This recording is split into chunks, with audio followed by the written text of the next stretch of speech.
So again, welcome everyone to our webinar on Bhagavad-Gita for the beginner. Our special guest is speaker Gopi V. Prasad.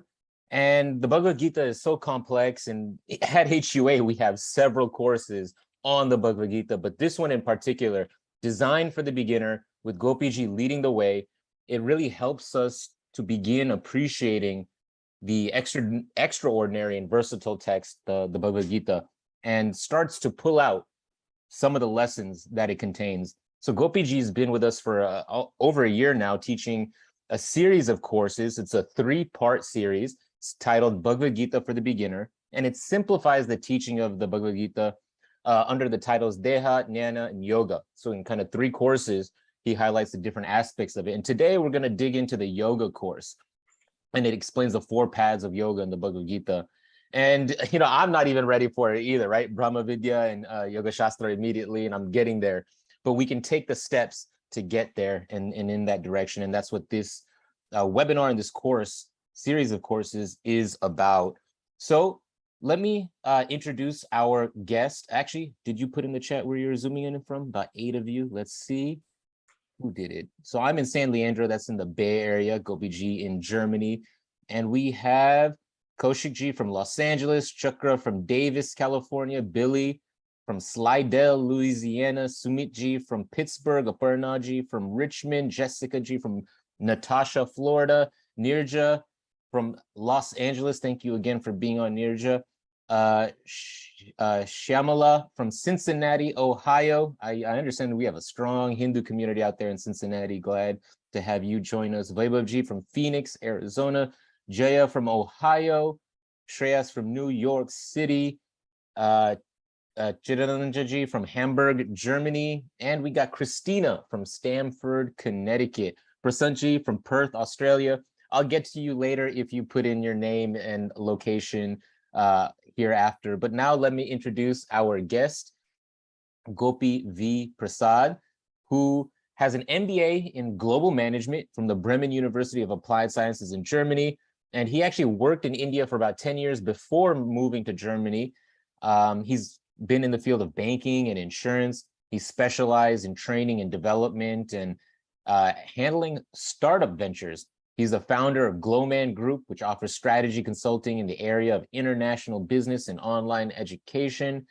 And he's an active, beside his active corporate career, he's been a visiting faculty at different management schools, but it is because of his interest and work on the Bhagavad Gita, starting with his education with the Sri Aurobindo School.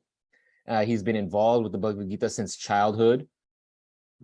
He's associated with the Sakar Sri Aurobindo Center for Advanced Research for Ongoing Study and Development. And he's just an amazing person to have. His written poetry and poems and songs in Telugu and Hindi. We're definitely going after that multilingual approach. And he was the recipient of the Sri Sardar Patel Award in 2010. So Gopi Ji, with that, let me hand it to you as we get our webinar going. Thank you for being on, everyone. Wonderful. Thank you. Thank you, Ankur Ji. That's a very generous introduction. Thank you very much for those kind words. And welcome all participants from different places. We could see in the chat where you're coming from, where you're joining from. That's quite nice. And I'm here joining from Hamburg, Germany. And I've been living in Germany since 2006. Most of my career has been into management consulting, just as Ankur Ji mentioned. But Bhagavad Gita has been all along my source of inspiration since from childhood. However, some interesting things happened in the year 2018, from when I started taking very serious look and deeper insights into Bhagavad Gita.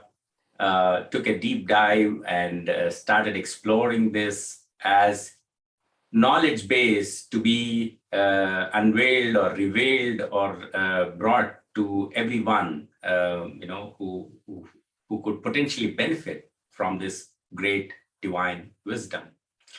And that's where I started this process of making the knowledge of Bhagavad Gita simpler and easier in terms of approach to study Bhagavad-Gita. Well, Bhagavad-Gita cannot be simplified. It is a very highly philosophical document, quite complex with the kind of content that it covers. It has a holistic view of the entire creation. So that's too much already explained in 700 shlokas across 18 chapters. What I did is only simplify the method of studying Bhagavad-Gita, making it kind of a very beginner's approach, how one can start their initial steps in terms of testing and tasting Bhagavad-Gita from across different chapters. And then that could probably inspire some of us to go serious about the whole Bhagavad-Gita. So that's the whole background in it. Today's seminar, I would be giving a brief introduction about the whole program as I created. And I go very particularly deep in terms of the yoga course, which is going to be the focus for the next quarter.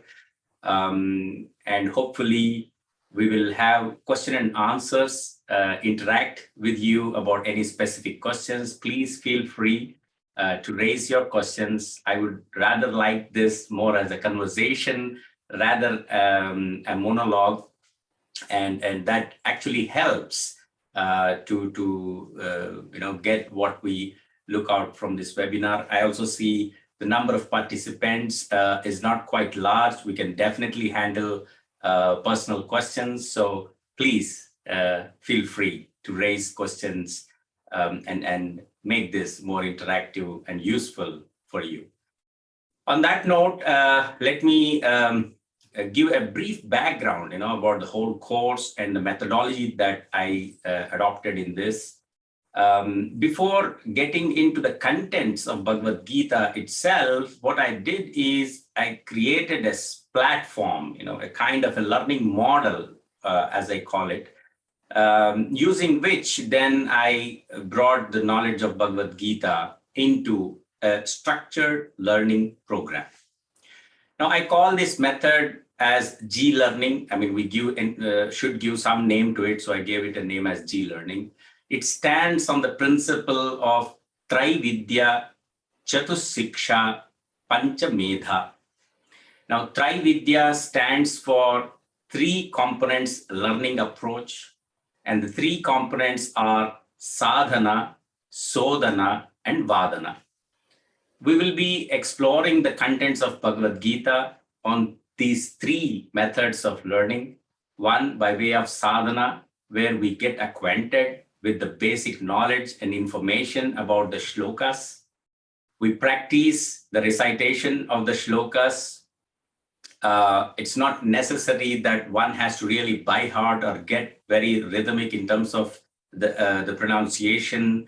But to have these shlokas in memory is always helpful. Each shloka is a condensed form of a vast information. It's as good as those mathematical formulas using which we can solve many problems, isn't it? So each of the shloka is like a formula. And to remember these formulas is always helpful in solving some of the life problems and make our journey on this planet more smooth and easier. So I would prefer that we spend some time and understand the shloka, the construction of the shloka, and try and see how we can memorize the shloka, or at least get the pronunciation of the shloka in the right way. That's part of sadhana. And to make this possible, I have created some learning tools, and all of these learning tools are going to be made available through the LMS, Learning Management System of Hindu University of America. Besides, I'm also having a website called gitavidya.org, the link I'll be sharing to you. And this link is also going to provide information that will serve as a ready reckoner, so one can get into this information as and when you need to look into it. So that's how the sadhana process will go on, that we try to get informed ourselves about the shlokas of Bhagavad-Gita and try to recite them, practice them, and try to memorize that. So that is part of sadhana. And then sodhana is where we investigate, we explore the meanings of these shlokas. So one of the ways I put forward in my program is to explore at least 2 or 3 different translations of Bhagavad-Gita. Bhagavad-Gita has been source of information for all the gurus and acharyas in Sanatana Dharma who have translated this Bhagavad-Gita from time to time and made it more easier for us to understand and kind of use this information for our daily life. Starting from Adi Shankaracharya, many acharyas have translated Bhagavad-Gita. Now, there are also different philosophical viewpoints when these acharyas were translating Bhagavad-Gita. We have 3 main schools of thought in Sanatana Dharma: Advaita, Visishtadvaita, and Dvaita. Most of these acharyas take up one of these standpoints and try to translate the meanings of the Bhagavad-Gita. And besides these 3 philosophical standpoints, we also have practical standpoints from various other translators. So Bhagavad-Gita has karma, jnana, dhyana, and bhakti as paths of self-realization. And so we have some acharyas who took karma as emphasis, as the main path of self-realization, and translated whole of Bhagavad-Gita from the point of karma. And other acharyas from the point of jnana, some acharyas from point of dhyana, and bhakti, we have abundant translations from the perspective of bhakti. So what I did is I went through 10 different translations of Bhagavad-Gita before constructing this course and the methodology of the study, wherein we try to benefit from the various viewpoints, and that makes it easier for us to better our perception about Bhagavad-Gita. So sodhana is the process where we try to explore the meanings of these shlokas from at least 2 or 3 different translations from different acharyas. And we discuss during the class and then get into the third part of the course is Vadana. Vadana, as the name suggests, is a debate, a discussion, a kind of an open debate. So what is the difference between Sodhana process or, when we are going through these lessons one after the other and vis-a-vis to the Vadana, is that when we are dealing with the lesson, we keep the context of our discussion within what is mentioned in that lesson. However, when we go into Vadana process, we go beyond the very focus of the lesson, rather get into all different dimensions of life. Any question from personal sphere, any question from social sphere is welcome during Vadana. And that kinds of enables the whole discussion and application of Bhagavad-Gita in real life scenario. And so that's the approach of sadhana, sodhana, and vadana. Now, let me share a website on the screen so that I give something as a reference so that we are able to understand that from the context. So this is also a website which you will be getting once you join the course as a reference material. So this is the website called gitavidya.org. I guess you are able to see this on the screen now. And that's the home page, which has a brief introduction about the course, the 3 videos, what you see there. And then we have a description about sadhana, sodhana, and vadana, which I just explained to you.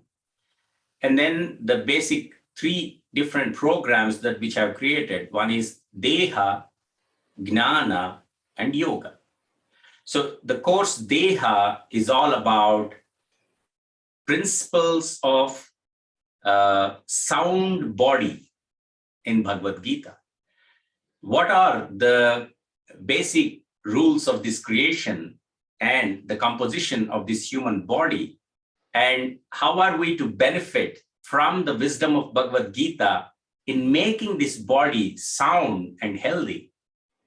And then the next course is Jnana, where it is the principles of sound mind. So as we know in wellness, it is often said a sound mind with sound body is a kind of holistic wellness.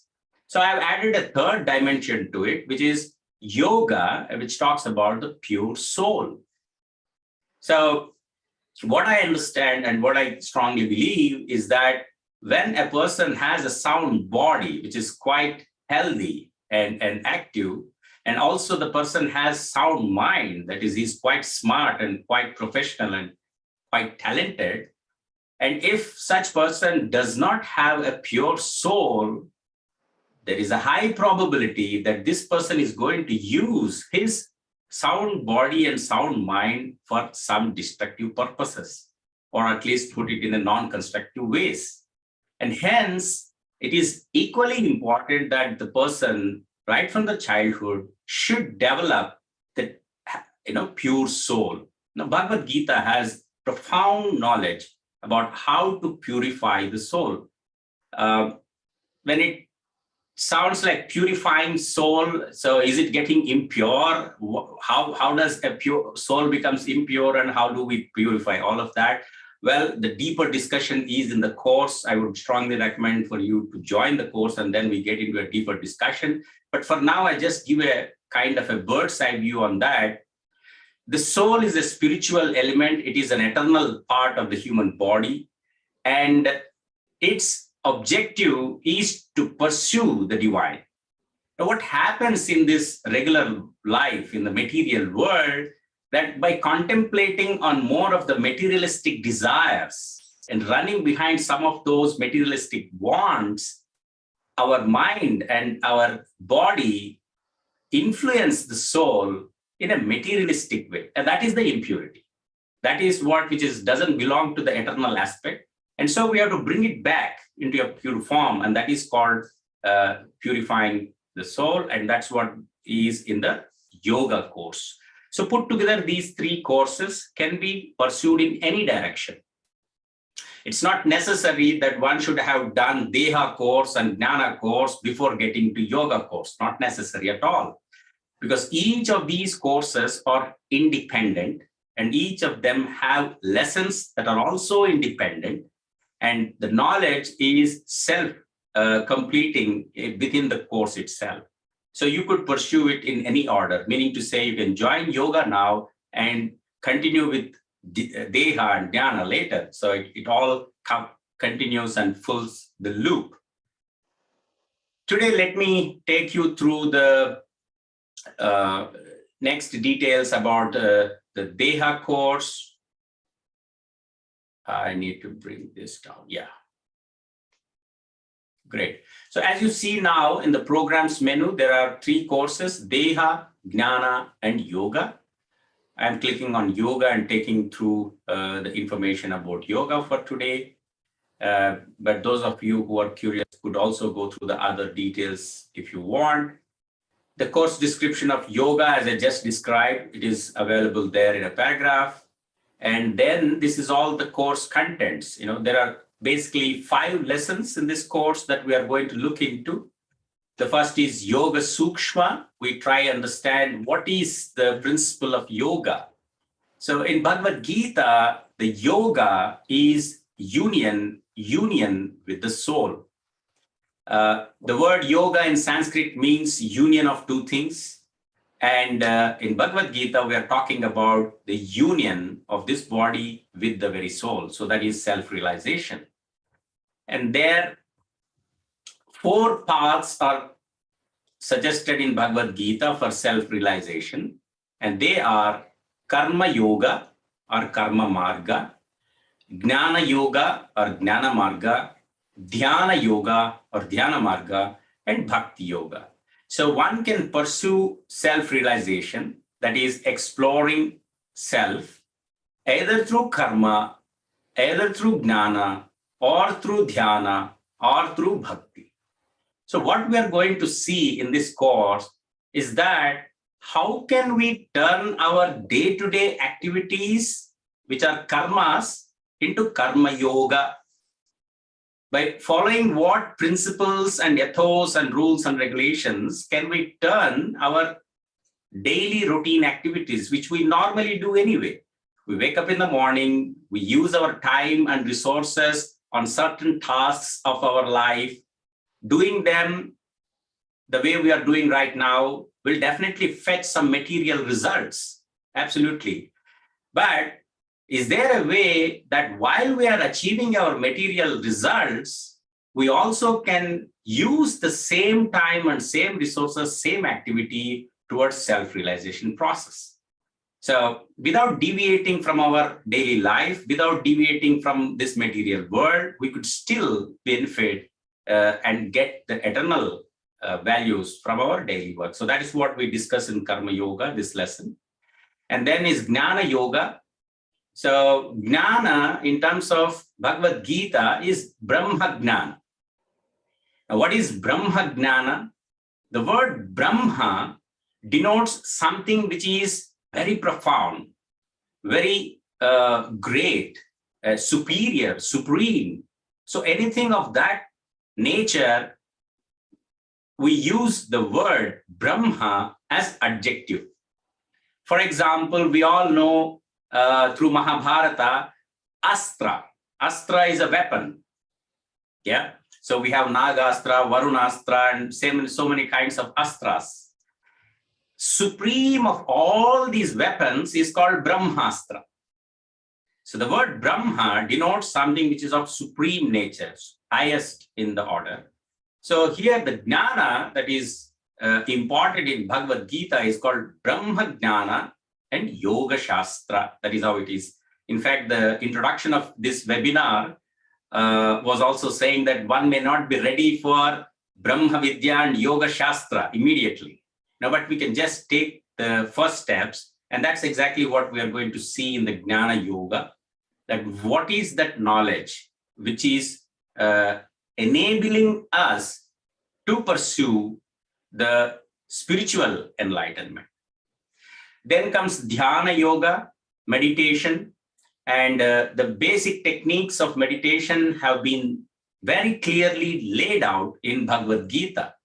And later on, in many of the Yoga Shastras by Patanjali and various other yogis, they have been developed and refined and improved upon so that we, in the material world, are able to understand and get benefited out of that. And then the last is Bhakti Yoga. So that is a path of devotion. We also get into the details of it and see how that can be applied for the self-realization process. Now, while this whole material, this content is highly philosophical, what I've done is I've made the process more modern, appealing to current day educational methods. So I've created textbooks, transliteration textbooks of the shlokas. You will see these shlokas available in 24 different languages. 12 Indian languages and 12 foreign languages. You could use any of the script. Maybe some of you are convenient with Telugu or Tamil or Malayalam. We have scripts. The textbooks are available in different scripts. And then we have workbooks. So I will show the workbooks after I close this website. And these workbooks are available. One can buy them besides the course fees. And well, it is not mandatory that one should buy the workbooks, but then these workbooks make the learning process more easier and more fun-filled. Then we have the guided audios and videos to practice the recitations. And we also have video descriptions about all the lessons. Now, this is what I'm talking about the textbooks. So you see on the screen now, let me click on, let us say we have Telugu here. Click on the Telugu button, and then you see the PDF downloaded where all the lessons of this particular course are available in Telugu script. So the shlokas are available in Telugu. One can take a print of it. And so it's easier for you to follow the script, to be able to read the shlokas. So that's about how we can benefit from these. Let me see how so that's about the. Yeah, I mean, it's amazing to have all these different languages and accessibility. Again, creating a platform and make it inclusive. I think we have some students also. So maybe after you get through the presentation, people who've taken your courses before, I don't know if there's anybody in the chat, but if you are, raise your hand and we can have you give your testimonial. Gopiji, back to you. Sorry for the. No problem. So this is the course materials that we are talking about. I'm trying to minimize the screen here. Just okay, we got it. Great. So going back to the website again here, there we see the course. And what I'm now going to take you through is the material which is for the sadhana, how to. Now you saw the shlokas available in multiple languages. The next question is, how do I practice? What is the right pronunciation, right way of pronouncing these particular, shlokas? So that for that we get the guided audios which are available here.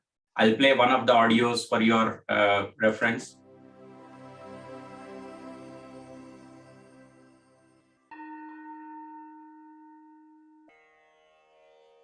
न त्वेवाहं जातु नासं न त्वं नेमे जनाधिपाः न चैव न भविष्यामः सर्वे वयमतः परम्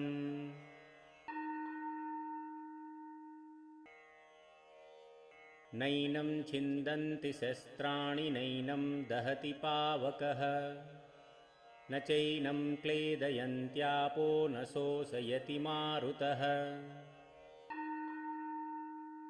So that's the pronunciation part, but then how do I practice it? Because the full shloka to be able to practice is too long.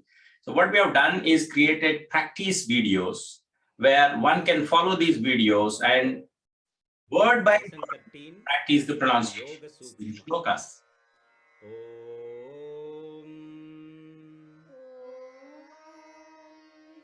नत्वेवाहं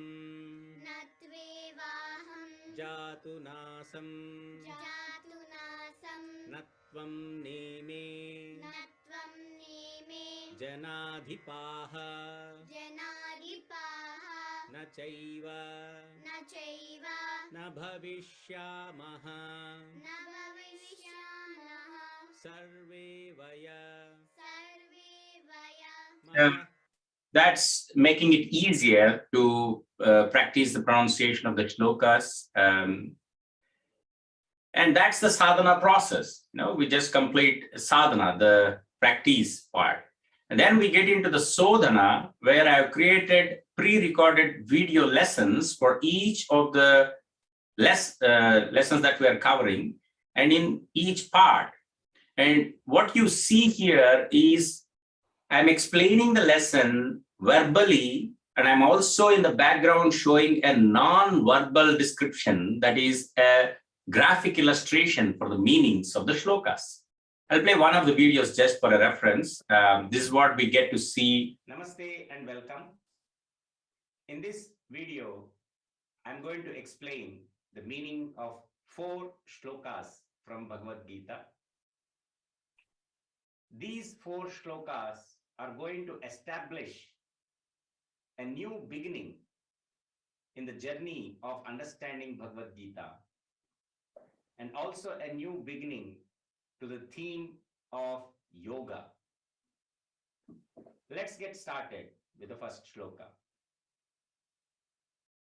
Natvevahan jatu nasam त्वन्नेमे जनाधिपाः न चैव न भविष्यामः सर्वे वयमतः परम्.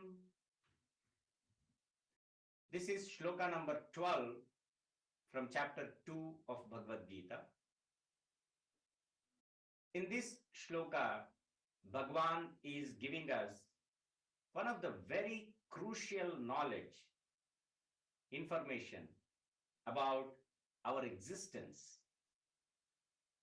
Natvevaham jatunasam means never was there a time when I did not exist or you did not exist. Natvam neme janadhipaha, nor all these kings.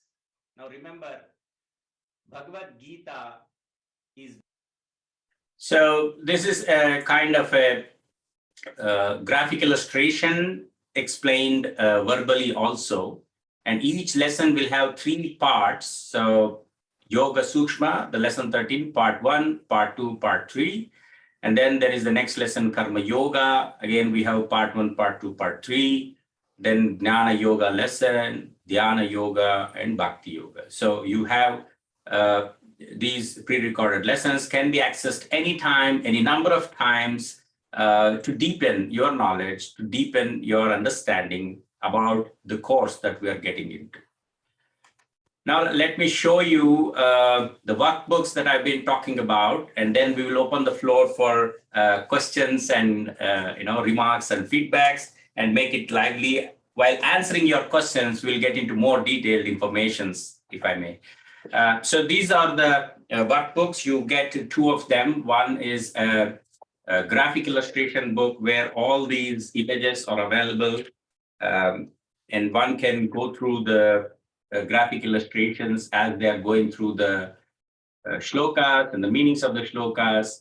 And on the top of each graphic illustration, we will also see the number of the shloka, the chapter number and the shloka number, based on which this graphic illustration has been created. And so the knowledge of the shlokas through these graphic illustrations becomes more visible. So that's what I was trying to do.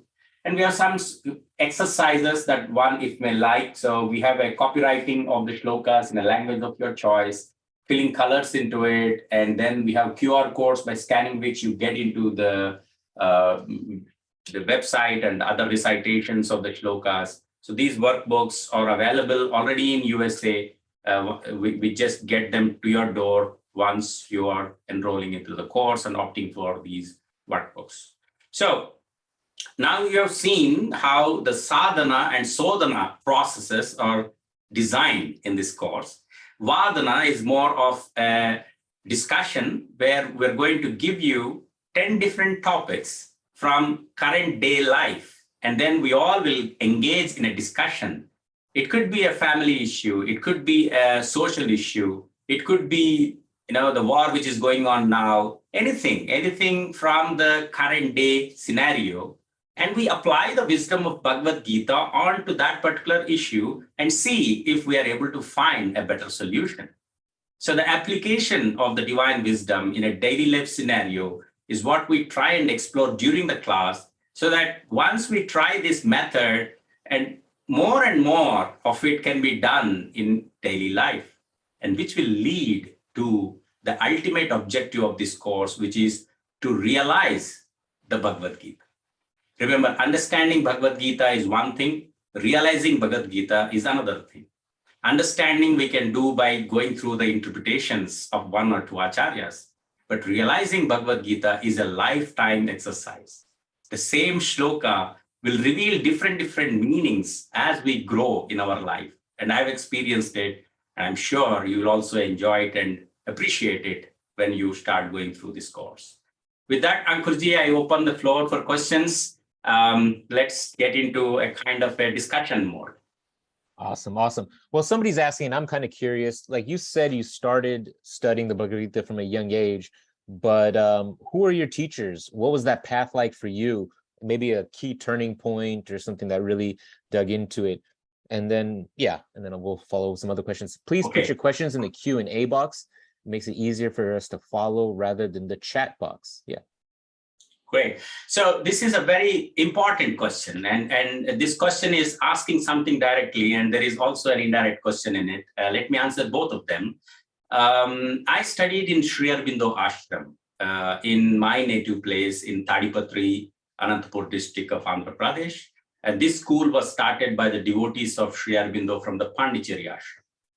And so in our daily life, during our school days, we used to have yoga asanas in the morning and Bhagavad-Gita during the class hours, meditation in the evenings. So that has been my daily routine for the entire school duration for 10 years. So I got a chance to interact with Bhagavad-Gita, memorize the shlokas of Bhagavad-Gita, and use these shlokas in one or two presentations during the school debate competitions. So that is how the first interaction with Bhagavad-Gita started in my life. And then I have been reading translations of different acharyas. So I got a chance to read the translations from A.C. Bhaktivedanta Prabhupada, the founder of ISKCON. I also got a chance to read the translations of other acharyas, such as Sarvepalli Radhakrishnan, the past president of India, the second president of India, in fact. So who gave the perspective of Bhagavad-Gita in a totally different phase. So there is also a translation by Annie Besant from Theosophical Society.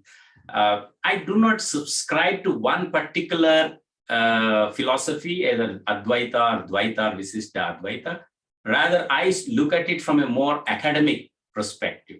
So if you ask me, where do you stand in terms of your inclination? Well, I'm more on a holistic approach of understanding Bhagavad-Gita from an academic point of view. The spiritual alignments, I appreciate and respect all of them.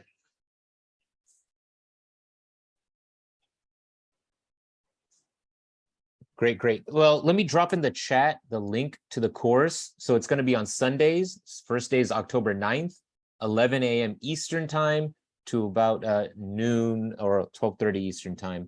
So an hour and a half course. The Indian Standard Time, 8:30 p.m. to 10 p.m. So it's in a time slot that should work for our global audience, which is always nice. Please do put in the chat if you have any, or the Q&A box if you have any questions. If you want to ask your question verbally, you can raise your hand and I can unmute you. Let me ask you a question though, audience. So have you taken a course at HUA yet? If you're enrolled in a program, yes, not yet, just let us know. And then, are you interested in enrolling in the Bhagavad-Gita for the beginner? So please let us know, answer these two questions. It just helps us organize and follow up. Great, thank you. Anybody with a specific, Gopiji, why don't you just go over some of the details of the course? And you've already, I mean, you've done a lot of it. Let me say a few words, right? So it's in our learning management system. It's an 11-week course. It's all online. Gopiji makes all of these things that he's discussed easily accessible in our learning management system week by week. You can just click. If you miss a class, the recording will be available and you will have access to it. And you know, it's amazing being, even if it is on Zoom, with a cohort of people who are interested in the same subject, asking questions, interacting on a weekly basis. It is a transformational experience. And so the course lasts for about an hour and a half and it's 11 weeks. So that's the duration of the course, Divyaji. Thank you for asking in the Q&A box. Yeah, Gopiji, if you want to elaborate or touch on any specific points within there. Yeah, I have a couple of videos from my past students. Maybe they shared some of their experiences in the course. Probably I could just pull one or two of them. That might lead to some questions, perhaps. Yeah. So, if you have a student testimonial, that's great. You can share it with the audio. Dr. Bhavniji is saying it was a wonderful session, really liked the idea of the book with pictorial representation. Exactly, right? Making it easier to understand. No. And he's going to get a copy for himself. Great. All right. Are you ready, Gopiji? Yes, so I'll be sharing a YouTube video, which is from one of my previous course participants. And they had a question that is of a daily life situation. I hope you're able to see the video on the screen now. Yep. A question or like, this is my dilemma, that we talk about giving advice, like if we see something there's wrong going on and we should speak up. But then on the other hand, it is people don't want anybody's advice nowadays, or the only advice or guidance we can give it to our kids only up till a certain age. That's what I have experienced. But like, people do wrong, we also do wrong, and should we be giving our advice, or should we just be quiet, or just say a peace of mind? Like, it is confusing coming from India, being here in America. It's a conflicting thought I've had all along. There are times when I want to say something, you say it, but it backfires you, right? And so, I mean, would love to hear what you would want to say about it. We might get a reaction, and reaction will be pointed to me if I say that it is my advice. Instead, if I use Bhagavad-Gita and say, by the way, Bhagavad-Gita says this particular aspect in this way, I am also in my life trying to achieve it. It would be good if you start practicing right from now. So we both are in the same journey. Now I am not making my child against. I am saying that, hey child, I am also in the same journey as you are, and I get to know this from Bhagavad-Gita, and I'm feeling great that I'm able to tell you at this tender age that you will be aware of it right from this point in time, might be more helpful, and by the time you reach my age, you will be a much better person than me. And now you both are in the same journey. You both are partners now. Mm-hmm. That makes sense. So take Gita as the source and put yourself in the same side rather than trying to be a boss to your child. Thank you so much. That was really nice, Opiji. Yeah, so that was just one of such examples there, and there are many, and as I could probably pull out one or two others, but in the meantime, if anybody of you have anything to ask, please feel free and raise your hand, for example. Great. I think we have Shamala raising their hands. Let me unmute you. Yeah. Shamala Jagtap, if you want to unmute yourself now, you have that ability, and then you can speak. I'm sorry, I think I did that by mistake. My apologies. Well, thank you for being on, Shamalaji. Now, how about Sumitji? Sumitji? Yes, I'm here. Thank you. I wanted to know or understand, this is probably a little off question, but the particular Bhagavad Gita, which book is like an ideal book or the book that we can refer to? I see a lot of people are using the Bhagavad Gita that is published by the ISKCON community. Now, I understand I'm not about anybody with anybody or against anybody. I'm just with the religion in general. So I understand. I think it's probably the marketing or the reach out that the ISKCON community does. That is also a good way that people are getting to know about the religion, Bhagavad Gita, and those books are being sold. But I want to know what is a good book that I can refer to, because as you understand, sir, that we keep this book, this holy book, in our temple, in the house. So I want to have probably, I think I'm referring a lot of people that we all want to have the most genuine book into our life, sitting in our temple by the gods. So that is one. I was trying to identify which one. I don't want to go with a cliche in general.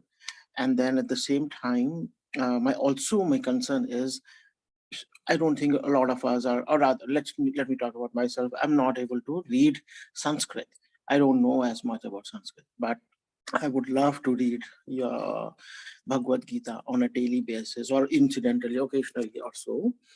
Which is a good book that has the Sanskrit verses and the translation in English, if possible. I mean, in English, ideally, that's what I would need because I want to understand it. Just don't want to recite something that I don't understand and maintain that book. I have purchased one at this point that is written by Savepalli Radhakrishna ji, and I find it decent, but I think there is some more. I would like to go a little more deeper into the intensity of the learnings. I could read it, understand it, but I think I'm a little more into feeling it. So please, I think I've taken much time, but please advise on this. Absolutely fine. So the whole session is for you. So please feel free to take time. Absolutely not a problem. It's not easy to sometimes frame the question, within few lines. We are talking about a very highly complex, philosophy of Bhagavad-Gita. So absolutely fine. And coming to the which book, so that's a very difficult question. And I have been exploring several books. I've explored up to 10 books now, and trying to attempt a kind of a Bruhat Bhashya for Bhagavad Gita. So that's what the journey on which I'm embarked on. So in this, I've created a called Gita Vidya Bhashya Sindhu. Sindhu is an ocean, Bhashya is the translation. So I call it as an ocean of translations, and I have 10 different Bhagavad Gitas that I have collected and kept it in this. You will get access to these during the course, and probably you'll find one of them interesting. And this has a collection from all different viewpoints, all the three sampradayas of Advaita, Visishtadvaita, and Dvaita. Also, in this 10, you will find the Karma Yoga centric translation, Jnana Yoga centric, Dhyana Yoga centric, and Bhakti Yoga centric. And then there is another aspect which Sri Aurobindo brought in, which is called integral yoga. So his viewpoint is that all these different yoga processes do not happen in isolation. They all happen in the same human body, and they happen simultaneously. And so one should also consider the integral approach of yoga. So that is another viewpoint. That's so fascinating thoughts and reflections, and we will discuss all of them during our classes. So again, I'm really not giving a direct answer to your question that this book and that's it. And that is difficult.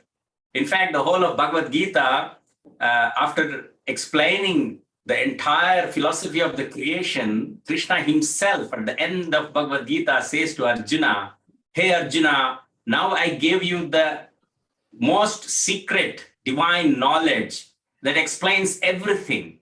Now you got all of it. Now you think and do what you feel is good."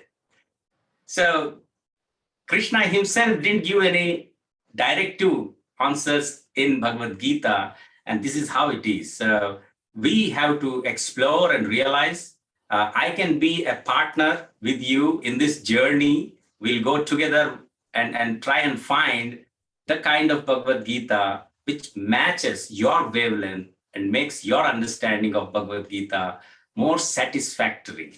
That's something we can do together. Okay, thank you very much. I have two follow-up questions. Well, I mean, Samiji, let me just add a little bit. I think that was a really good question, that first part, right? The translation and the commentary by A.C. Bhaktivedanta is the publication of the Gita that is probably the most distributed. And part of it is Bhaktivedanta Swami Bhaktivedanta's commentary. It's at such a high level that comes after decades of study, and he drops it in there. If that is the first Bhagavad Gita you are exposed to, as I was, it becomes too confusing. There's too many layers to it. And it is in some ways appropriate for some beginners, but not others. And so that particular translation includes the commentary. And that's one of those spaces where a lot of translations include complex commentaries that, depending on where you are as a student, you're not ready for. And so like and I will say my favorite translation of the Bhagavad Gita is by Vivek de Broy. It's a pretty good translation. It goes shloka by shloka in English, by Hindi, but I'm definitely curious about Gopijis. And this is a question that comes up regularly. Which Gita which scripture, which itihasa, which text should I purchase and study from? So that is a very important question. I'm glad that you asked it. And Gopiji's answer is absolutely perfect and beautiful as well. Back to you, Gopiji. Sorry for getting in there, but yeah, absolutely. We have the follow-up questions from Srivas. Yes, thank you. One question, first of all, is a follow-up question, and another is a different question altogether. The follow-up question is, okay, might look a little funny or silly, but Bhagavad Gita that we have is one that was told by Lord Krishna to Arjuna. Is this in the entire mythology the only time that ever Bhagavad Gita has been introduced, or there was any other time that maybe some god was reciting it to somebody like Lord Narayana, he told somebody, or anybody like that? Is there any other version of Bhagavad Gita? Has this ever been told to anybody but in any other ways? Yeah. So answering that question, in the Bhagavad Gita, Krishna himself answers this same question. And Arjuna asked the very question that you asked. So, and Arjuna's logic was quite interesting, So Arjuna and Krishna are of same age. And there Krishna says that this transcendental divine wisdom, I first gave it to Surya. And from Surya, it came to the Ikshvaku kings. And from there, it transcended from generations to the generations. And somewhere in the transition, it is lost. And so, my dear Arjuna, I'm giving this knowledge once again to you. So that's what Krishna says. And Arjuna asks in a very simple and innocent way that you and me are of same age. And you say that you gave this knowledge to Surya, who is an eternal. And there, Krishna explains that, hey, Arjuna, you as well as me had several janmas before, and we will have several in the future. You have forgotten all of that knowledge of your previous janmas, but I, as a creator, remember everything. And hence, this knowledge, this wisdom about the creation given by the creator himself existed from times immemorial. That is the philosophical answer to your question. Now, I want to give also the other perspective to this particular. The Jnana in Bhagavad Gita is existing everywhere. Even in today's scientific terms, when Newton or Einstein, they found something, they use the word discovery. They have discovered a truth, which means the truth existed even before they discovered it. So if gravity was discovered by Newton, it is not that gravity did not exist before, it existed even before. Now, who created gravity? That's the question. And that's answered in Bhagavad Gita. One of the shlokas there, Bhagavan explains, Aham, I, dharayam. So I uphold all the beings by pervading into them. So we do have instances in whole of Bhagavad Gita that tell that this wisdom is eternal from times immemorial. And Krishna himself gave it once again during Mahabharata Kurukshetra war to Arjuna. So that's the answer to your question. Thank you. Thank you very much. The second question is, like for Bhagavad Gita, I mean, we have a book. Do we have a book like this for yogas, that we have all the yoga kriyas? Now, I understand there are definitely numerous books around where different people, different yogis or practicing people have created books and then might be there.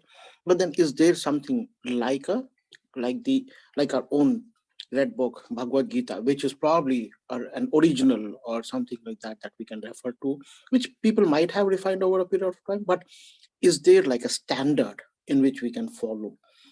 Is there a book like that, if you can refer us? Thank you. Great. So in Bhagavad Gita itself, there is a very clear mention about the meditation process. I also saw in the chat somebody made a comment or a question there that is there any clear process of meditation? So you seem to have followed some other methods but not satisfied for yourself. So Bhagavad Gita has a clear description about how one should meditate. And that comes in the lesson Dhyana Yoga in our course. And we will get into it shloka by shloka.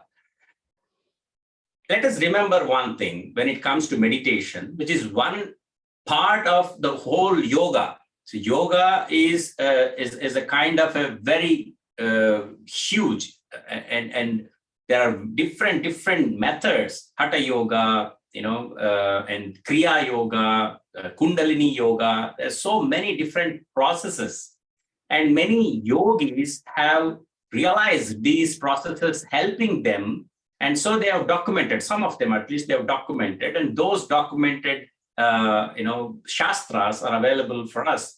Patanjali Yoga Shastra, that is one of the very well worded and explained yoga, documented way of yoga one can suggest.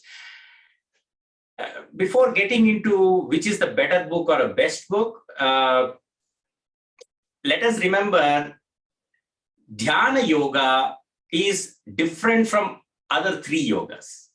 Karma Yoga, Jnana Yoga, Bhakti Yoga, they can be pursued in group.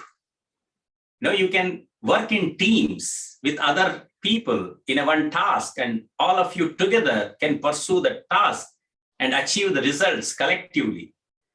And same with respect to Jnana, all of us can join in one course and pursue the wisdom together. And peer-to-peer learning might even add up to our learning exercise. Same with Bhakti Yoga. We can all join in kirtans and bhajans and praising the divine and get that blissful environment. So unlike these three, Dhyana Yoga is always pursued in isolation, alone, away from this entire material world, with a lot of vairagya, detachment from the material aspects. And so it is a very personal experience that one would get when it pursues dhyana or any form of other yoga practices related to dhyana. And hence, what might have worked for one may not work for others. And so the way forward is to get the basics correct and then try to build upon it yourself and take some help here and there is the way forward as far as Dhyana Yoga is concerned. So that's probably my answer. Yeah, thank you, Sumitji, for those questions. Patanjali's Yoga Sutras is the one that came up to my mind as on that front, and we have a whole separate course on that. But as Gopiji said, depending on your guru and how you explore it and how you get into it, there's so much. And that was interesting. The question you asked, as Gopiji said, Krishna asked, right? Arjuna asked Krishna in the same way. So good questions, and that dialogue is so important. So we have a couple more questions. And Gopiji, you touched on meditation, and that's from Aparnaji. It's difficult to do for many people, and there's different paths to it, and you touched on it. But just that calmness of mind, the Bhagavad Gita, the specifics of that, and you do get into some techniques in the course, and it comes up as part of the Bhagavad Gita. So maybe tying that applicability, the application of what you're learning in your course to these kinds of questions that people have would be helpful. Yeah. Dhyana, there's a difference between meditation and concentration. So the word concentration is where we kind of focus on one particular aspect, delve deep into that particular aspect, get obsessed with that at some point in time. So that is concentration, focus. Meditation is the opposite of it, in my view. You have to empty your mind without any thoughts, particularly thoughts relating to the material world. And so the very process of meditation has to be understood at its very fundamental level. Meditation is, sometimes people say, use different techniques, focus on a lamp, and then slowly you will get the habit of getting into meditation, or focus on a particular sound, or chant Om and keep focusing on your chanting, or focus on your breathe, Uchvasa, Nichvasa. There are various ways that people are asking, or gurus are suggesting different ways. All of them are correct. Let me be clear there. Every method that is followed by any guru ever is all correct. What suits you is the question. And that's a matter of investigation. And the basics have to be understood, which I guess during this course, we will get into it and build upon it by selecting methods that are more appealing, kind of getting matched with your wavelength, your time, your convenience, possibilities. So dhyana yoga has to be pursued in isolation. Now we cannot just walk away from this city's skyscrapers and get into some sort of jungle. That may not be practically possible. So how are we to then get into that environment? How can I create it within the house? So there are several questions that we get into during the course. I welcome you to join the course. Great, wonderful. Do we have any other questions in the Q&A? Oh, some people dropped it in. Divya, she had to leave, but she loves the idea of comparing Bible verses to Gita shlokas. Right. I think that is an interesting and important comparison. Shyamalaji is asking, isn't a teacher necessary after a certain level of swadhyaya, right? That you need a teacher to further the studies. It's part of our, the Sanatana Dharma, the Parampara, the Guru kind of lineage. So if you want to talk on that. Yeah. The role of Guru is quite important, particularly in spiritual path. In fact, the word Guru is applied in very many ways, in very many contexts, but then you can't apply the word Guru to anybody who is giving you some knowledge. So for example, in a school, if there is a teacher who is teaching you mathematics or science, we call them Upadhyaya or Adhyapaka. There is a specific word for it. Or if there is a teacher who is teaching you the techniques of physical exercises or the techniques of a baseball, we call them trainer, Sikshak. It is called Sikshak. And then if there is a person who has created a new element of knowledge, he has improved upon an existing knowledge, created a new technique or new methods, we call them Acharya. Acharya Chanakya, who created Arthashastra. But the word Guru can only apply for somebody who is giving you spiritual knowledge. And that's what Bhagavad-Gita says, that knowledge relating to the self-realization process, the knowledge which is beyond all these material knowledges, knowledge that is eternal in nature, is called Brahma Vidya. And the one who is teaching you Brahma Vidya can only be called as a guru. All others have other specific names. This doesn't reduce their importance in any way, but then each word and has a precise application. So the word guru itself has such a profound importance, and hence also the role of a guru in the spiritual path. Now, today in this modern day times, we still don't have such kind of gurukulas where we have these dedicated environments where people are sitting only for the purpose of preaching and providing the Brahmajnana.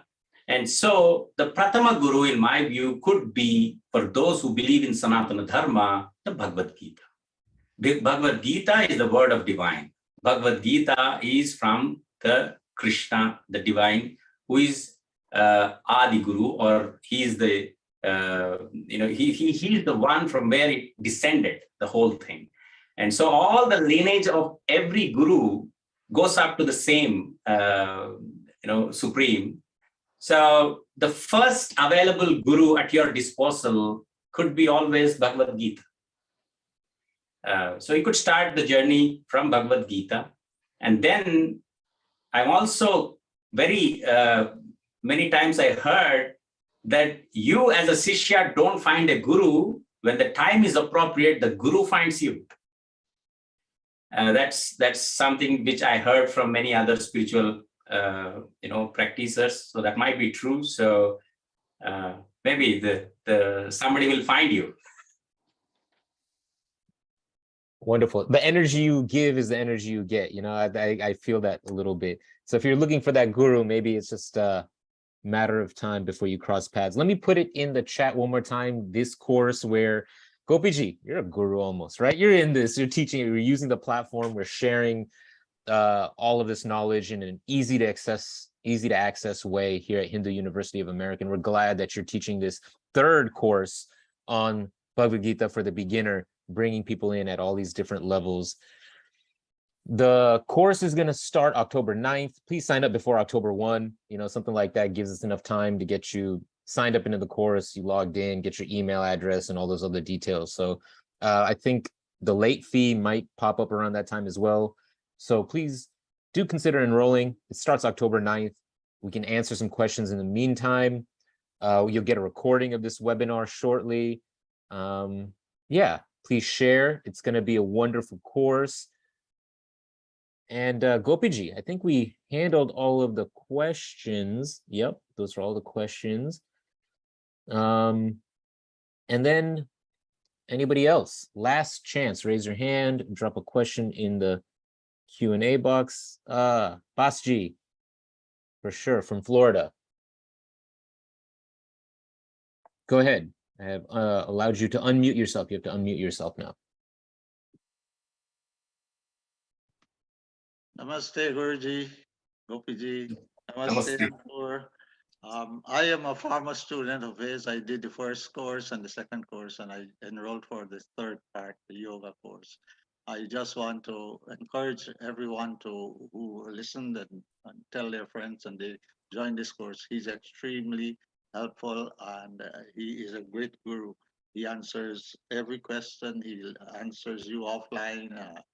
In his own personal time and space. You email him, I text him, and I enjoy every minute of his course. Every word he says is impactful and meaningful, and he takes great detail in explaining every aspect of what you want.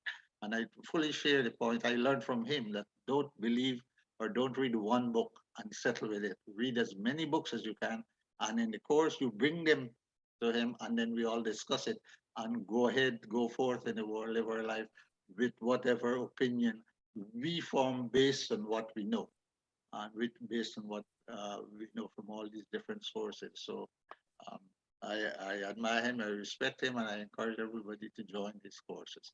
Those workbooks he prepared, I don't know where he got that inspiration to do, but they are so wonderful and helpful to have it in print and have it in pictures as well. Brings out so much of what he's saying.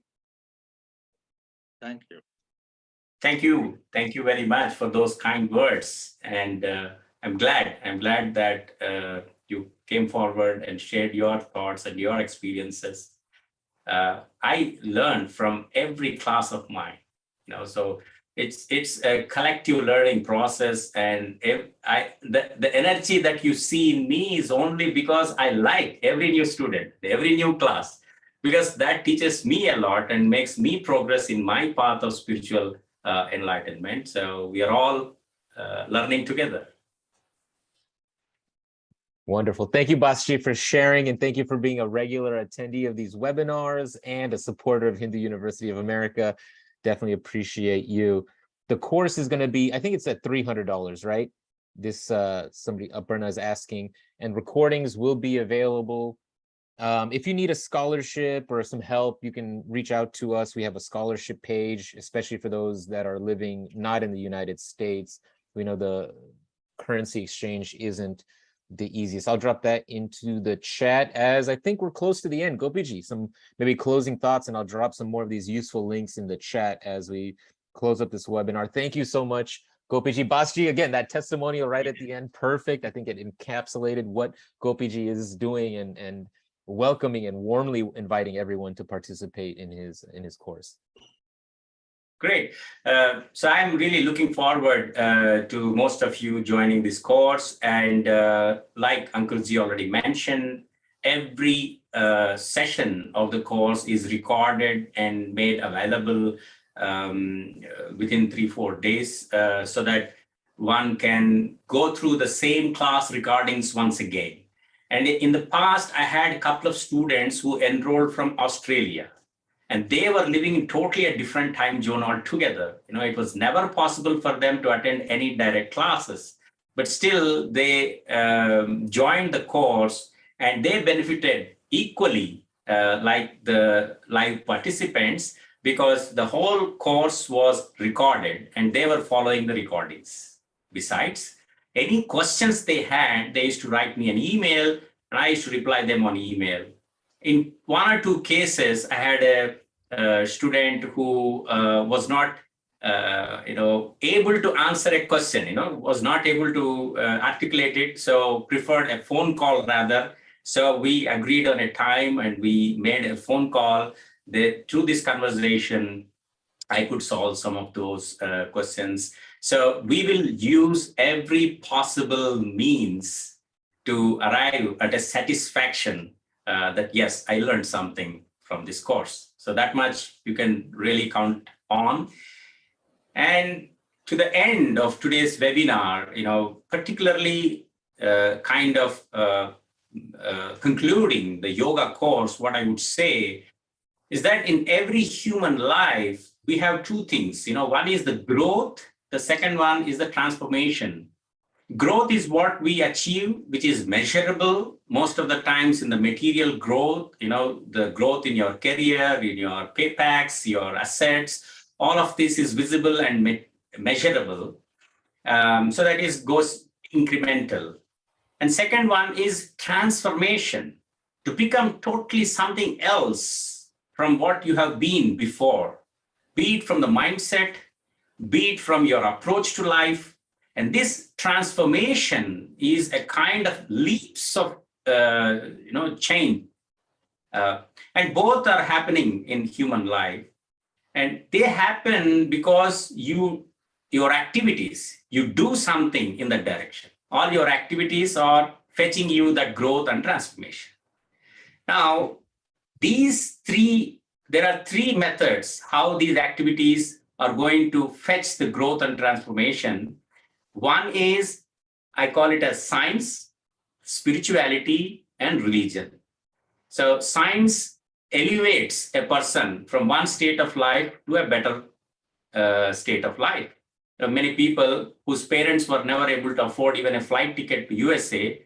Their child is now heading a company in USA, probably earning annually an amount that is equal of a state's annual budget.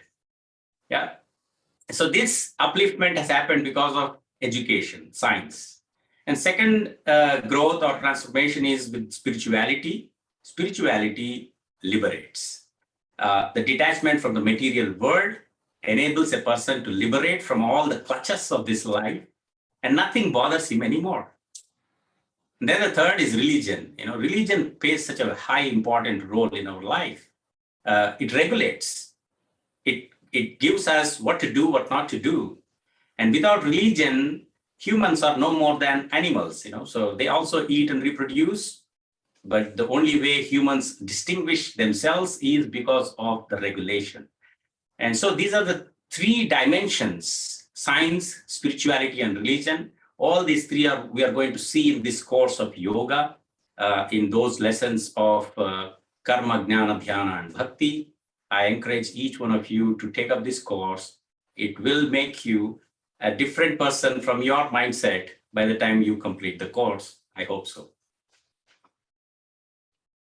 Wonderful. Thank you for that, Gopiji. Wonderful concluding statement. Again, register. Link is in the chat. We'll see you either in course or on the next webinar. Namaste, dhanyavad. Namaste. Dhanyavad.